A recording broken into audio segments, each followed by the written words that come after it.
Ogusumre me chewo.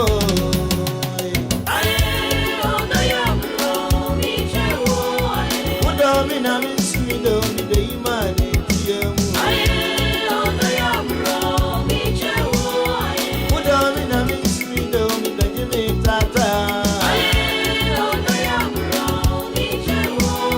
Numu sem ye marriage tena na mwatie.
Anyone bro,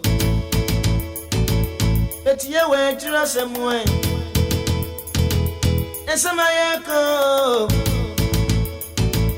and soon in found Nina, in one way, did you ever see Wara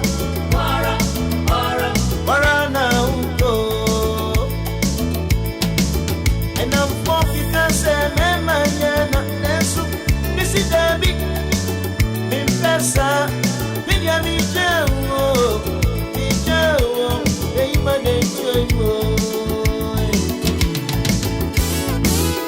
Afro or Dumbo, Siamuna to Bebane. Watch it, they might Peter, Sam in the wine.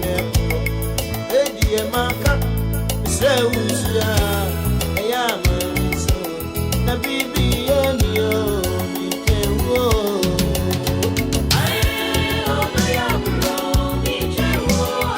Udomina mismido mi de imani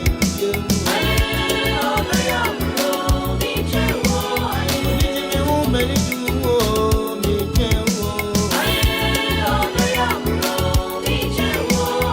Idiye muna me krono